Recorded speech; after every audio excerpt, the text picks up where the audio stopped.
Good morning. This is Rod, your guru on Real Estate Daily, and it's another great day in real estate. The question for today is, can you sell your home fast in the year 22? And here we are in winter time, and we're already asking the question. People are already chiming in with us, giving us a call and saying, I'd like to sell my house, but I would like to do it really fast. And of course, I want to do it for a lot of money. All of the good things, right? I love it when people want to have everything on their side. And in this market, it might be possible to still have it all on your side as a seller. That's the amazing thing. Welcome this morning. I hope you're sipping a cup of coffee along with me this morning. I certainly am sipping mine. And I hope you're having a great morning. This is the kind of business you can have a phenomenal career in, and you can put it together fairly rapidly if you have the tools to do it.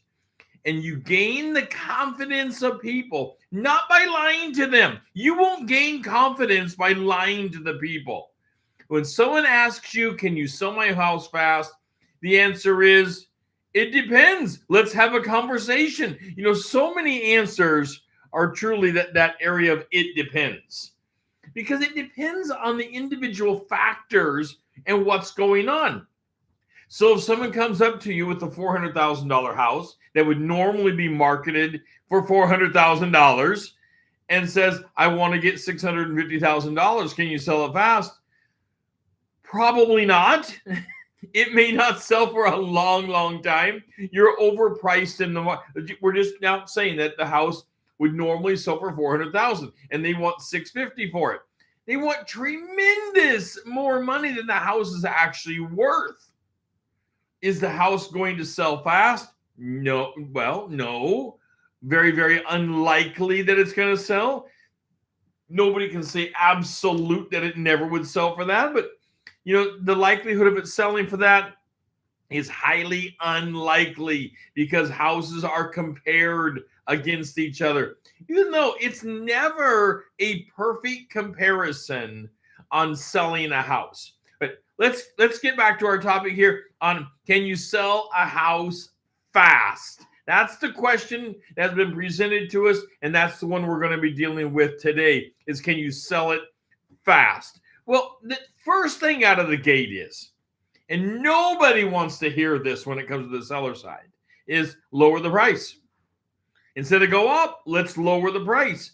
Let's create a feeding frenzy for the home. So if it would normally sell under standard conditions of today at $400,000, let's drop the price and create a tension in the market. Now, nobody says that you're going to take less for your home.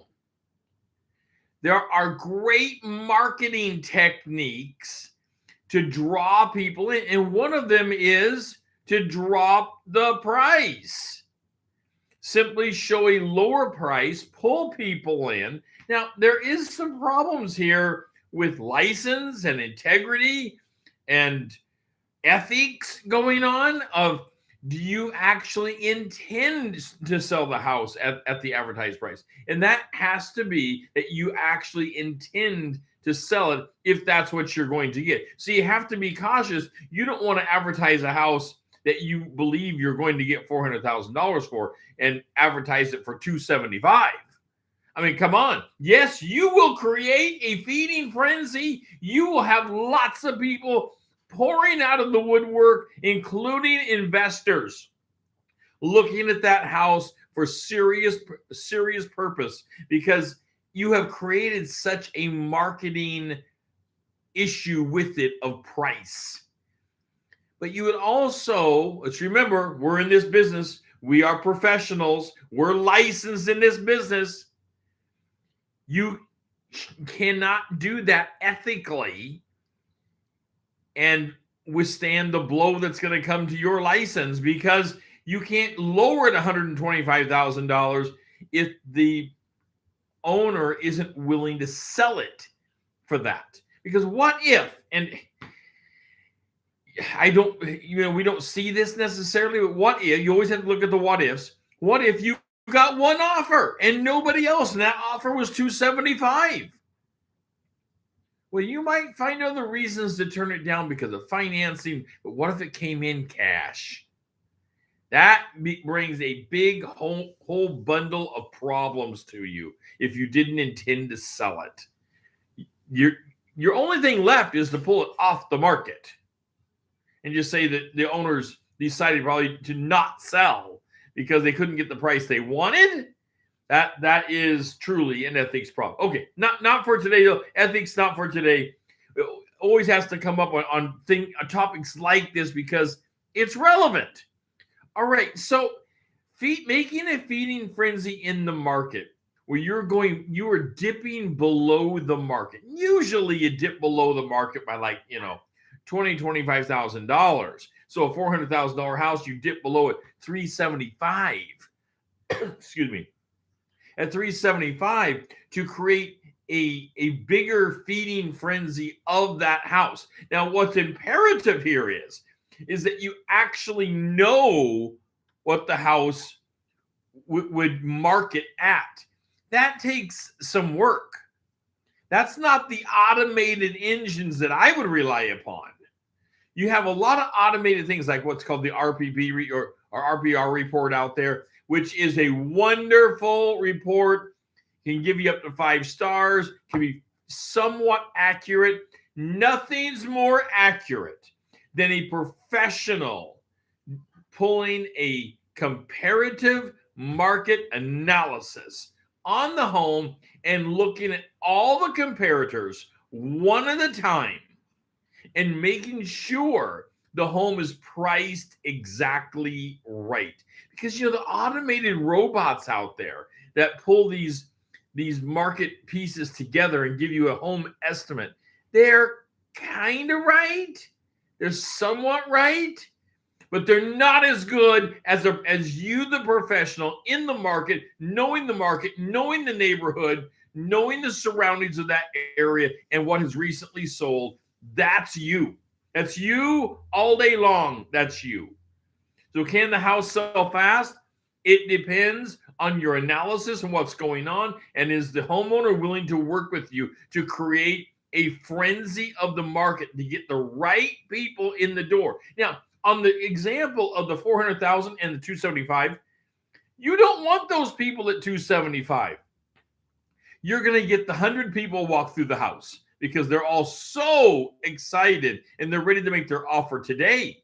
But while it would cause huge excitement in the market, you won't want those people because they're not looking to pay you the correct amount for the house that the house actually is worth.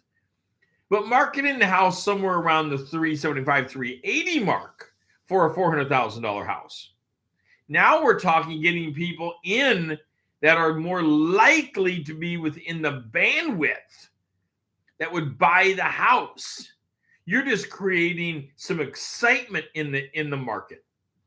Okay, lowering the price aside, because that's the first thing we have to deal with. That's the first thing that always comes to people's mind, and that's the first thing that people expect is, oh, well, you probably want me to drop the price.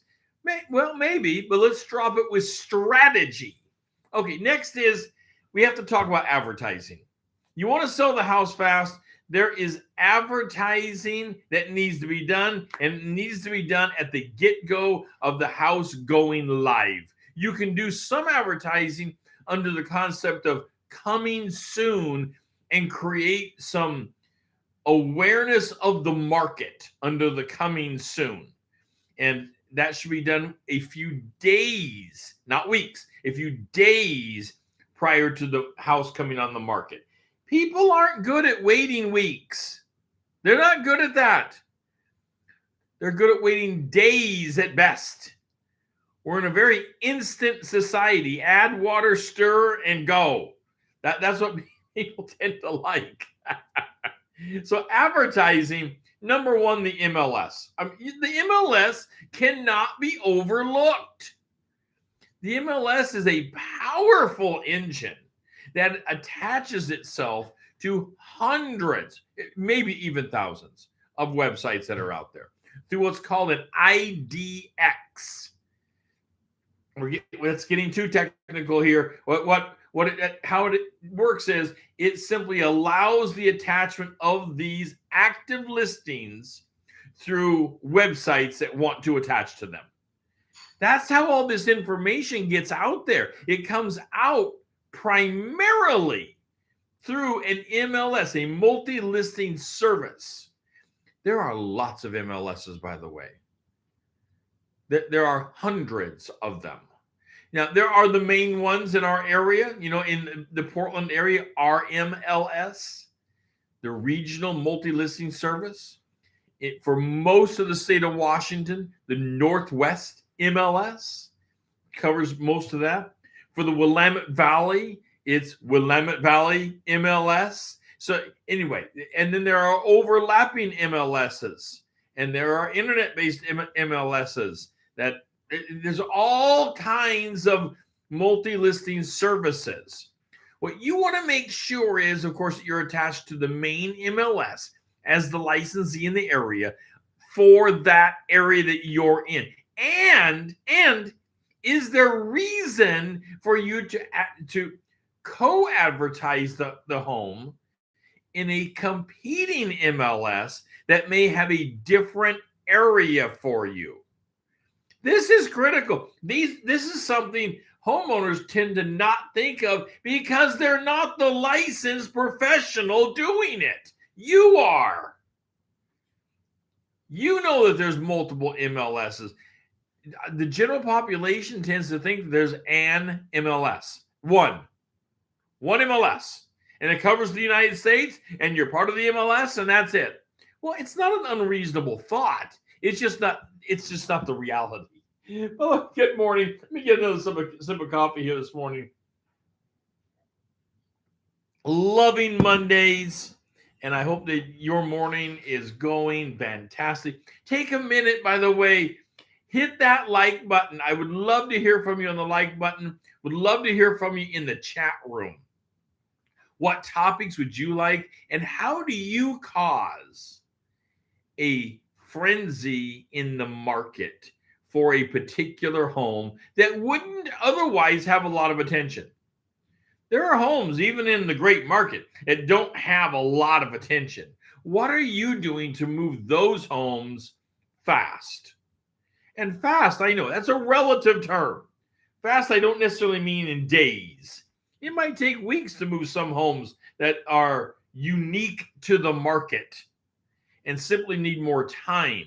But what are you doing to get the attention of buyers for those homes, other than just put it in the MLS and just lower price? I mean, that'll get the attention of some. In fact, a large amount of people that can, but not all. By no means. There are other things that we'll look at. Then take a minute, hit the subscribe button. That will open up the members only events for you. Every Wednesday at 8 a.m., we do a members only deep dive, and you can open that event up to yourself by subscribing to the channel. Hit the subscribe button. You'll be part of the Guru members only, where we take a much deeper dive into building your career like never before. My personal goal is to build as many realtor careers as possible with full-time living like you can't even believe. And if you need even more help, we have coaching, and we have a course called Kickstarter. All right, getting back over to it. We left off at the multi-listing. Well, once you hit the multi-listings and you feel like you've done your CMA and you have it priced correctly, now you've got it out there and you did some pre-advertising for a few days on it, and you did your big launch. Now, there needs to be a plan for the big launch. It can be, the open house. Open houses, by the way, are wonderful. It's not that the people coming to the house are necessarily the ones going to buy. The word gets out.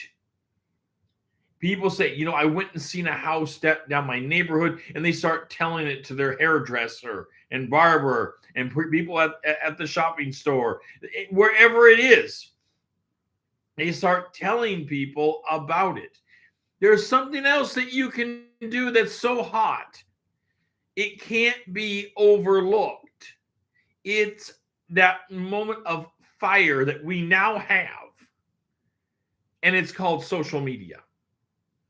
Social media, we are selling more homes on social media than ever before, and probably than from any other advertising arm that's out there. Social media is hot.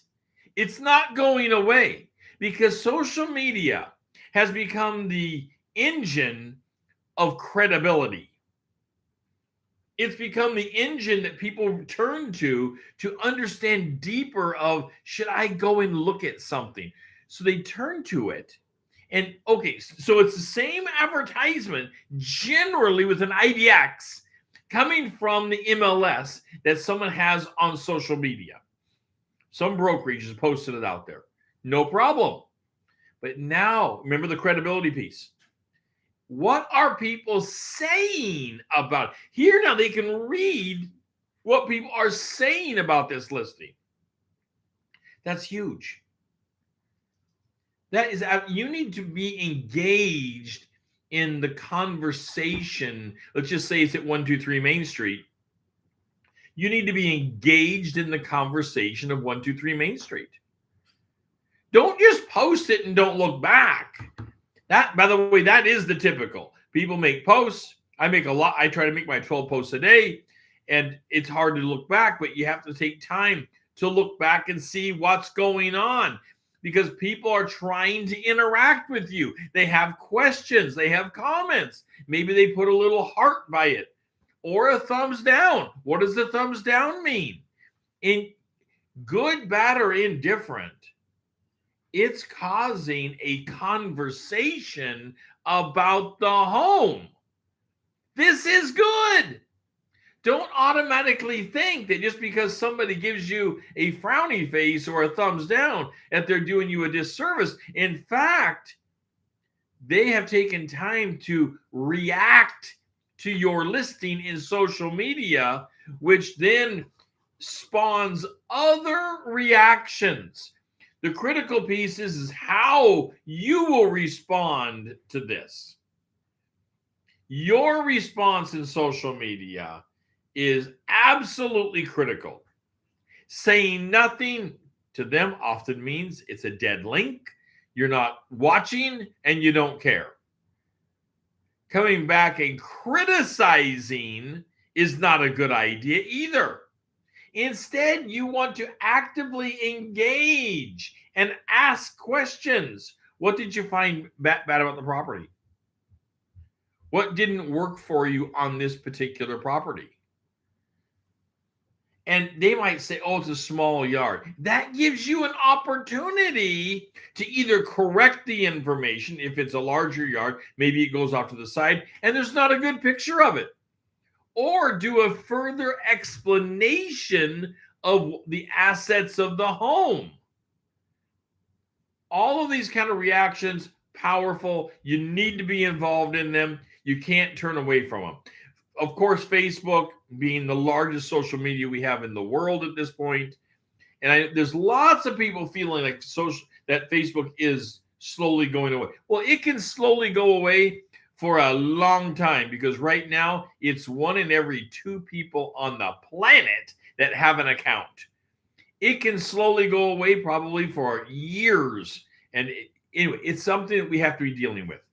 But there's lots of other medias out there. So, I mean, just to name one, Twitter's out there, and people love Twitter because it's quick, it's short, it moves fast. I personally have loved Twitter for years because I like to watch the social consciousness as a flow of the society of what's going on. You can have your page on Twitter, post the house on there, cause a conversation. You're going to get short conversations coming back. Of course, you can only post It's something like 200 words. I forget that. It was 140 and they went up, and there's a little bit more than that now. But nevertheless, it's a couple sentences you're going to get back from people. But this is an ongoing conversation, which is the point with Twitter. The whole point with Twitter is to have a conversation and not to post a long diatribe that people would have to spend a half hour reading. They don't want that. They want to have a conversation with you. I implore you, I push you, please create social media conversations about your listings. I've even seen people create social media conversations about what their buyers are looking for and reached out to the social media for help on that. Now, that doesn't happen that often. Pardon me while I sip the coffee. It doesn't happen that often, but it can happen.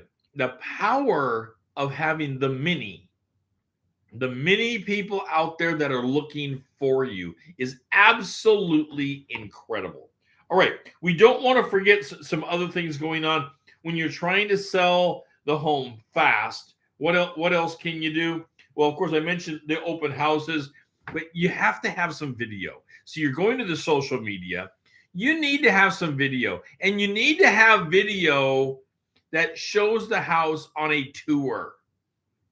If you're really looking to push this house and they're interested in moving it fast, you need to invest into reasonable video walkthroughs. Now, there's different levels of video walkthrough. There's the one level you can do by taking your phone and just simply walking through and taking a video of it. There's the higher level you can do where the person can click the camera and they can click upstairs. They can turn the sofa around in a room. Those videos are amazing for allowing the individual time to go through the home.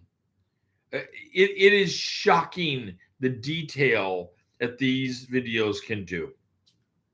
By clicking through and going upstairs, downstairs, it truly is like you're there. Now, there's a little deception going on, and I think at our point of technology, it's difficult to get away from it because the deception is most of these cameras are having to use some form of a fisheye lens, that wide lens that captures more of the room so you don't feel like you're looking into a little box. They have to capture more to make you feel like you know where to go. At the same token, it tends to open up more space than what may not actually be there. But people get used to this.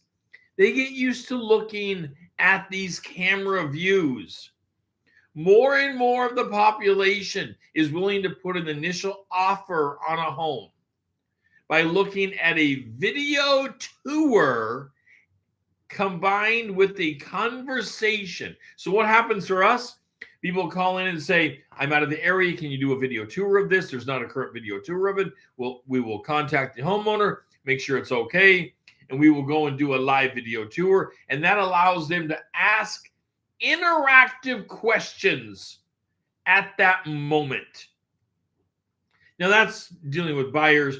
For the seller selling your home fast, you want to engage more people. You want to engage more people. Turning over to, so video, by the way, is what engages more people. Video is it. Video is engaging. You will get more views of your home with video than you will on still pictures. Just period. Turning over to the concept of open houses, there's two flavors of open houses. And then within each of them, there's lots of different things to do. One is standard open house to the public. Those are terrific. They work. The other one is what's called an agent's or a broker's open house. And that's where you only invite the licensees over. Now, before you say, why in the world would you do that? Because they come to the standard open house. It's all about niche marketing. You're inviting the agents over. You need to do a giveaway, something that they would like to have. You need to do a giveaway. It's going to be a drawing. They need to show up between like 1 and 3 p.m. The giveaway is going to happen at the end. Now, each of these agents represents a pool of people in their pipeline. 1, 2, 300 people in their pipeline. So you can get 20 agents come in and you're getting thousands of people that they represent as a total pool. That's the power of this. You also will get different feedback for selling your home fast, because you're getting agents in that are seasoned at doing this, and they will give you different kind of feedback when they know that, because nobody wants to do it in front of your customer. Nobody wants to embarrass you. That's how the industry is good that way. Nobody wants to embarrass each other.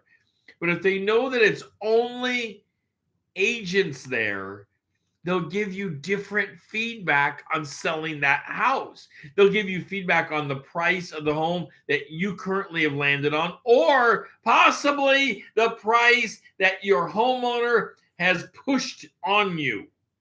Because let's face it, all of us, we try to do good CMAs, we pull good market analysis, and then we say, well, your home is worth $400,000, and the homeowner says, I want this marketed at $469,000. I know I can get that. And you're thinking, you're not going to get it. You want to sell the house fast. You're not going to get it. Well, by doing a broker's open, you can get more candid information from them about selling the house, because they're all doing this. They're all out there in this market selling it. This is an overlooked tool that absolutely the realtors out there that are serious about selling a house fast and getting better intel on it will do a broker's open. But you have to entreat people to get there. You have to pick it. You can't do it on Friday, by the way. All the realtors are busy. You need to do this on a Monday or Tuesday, latest a Wednesday, or you're not going to get the agents out there. They're simply not good. They are busy with their own clients. You have to pick a period of time if they're actually able to be there within their career. All right, I want to hit one more category, and that's community networking. A lot of homes sell to the local community. Someone's looking to go up in their house, more bedrooms, or they're looking to go down. Maybe you have a smaller house. Whatever it is, a lot of homes, you'd be surprised how many sell to someone right there in your neighborhood. They might even need to sell their house, so you're going to pick up another sale. Or they might be renting a house down the street, and they want to be there. They want their kids to stay in the school district, and they are looking to have more bedrooms or just have permanent residence as a homeowner there. This is incredible. This is why community networking is powerful. Just prior to your open house, the public open house, prior to it going live, you need to go door to door around the area, probably to about 100 homes. So not massive. Door to door, and do door hangers. Home at 123 Main Street, going live on, whatever the date is. Coming soon. You're making the local community aware of it. You can also say in these that, hey, I want to make you aware of this. Parking may be more difficult. Please let me know how I might help. And if you find trash in your area from this event, please let me know so I can come in personally, clean it up. This puts the community on your side. There are so many tools for doing this. It's just amazing how you can get the community on your side and move a home faster than you ever thought possible. This is Real Estate Daily. I'm your real estate guru. Today we've been talking about moving a home fast without having to drop the price out of sight, because that is possible. I look forward to helping you build your career. We have coaching available for you. We have our Kickstarter course that can help you build your career to a height that you could hardly believe. I look forward to talking with you soon. And don't don't forget, our daily show starts at 7:30 every day. And we have our Wednesday members only. Hit the like button, hit the subscribe button, and I'll see you tomorrow. Take care, guys.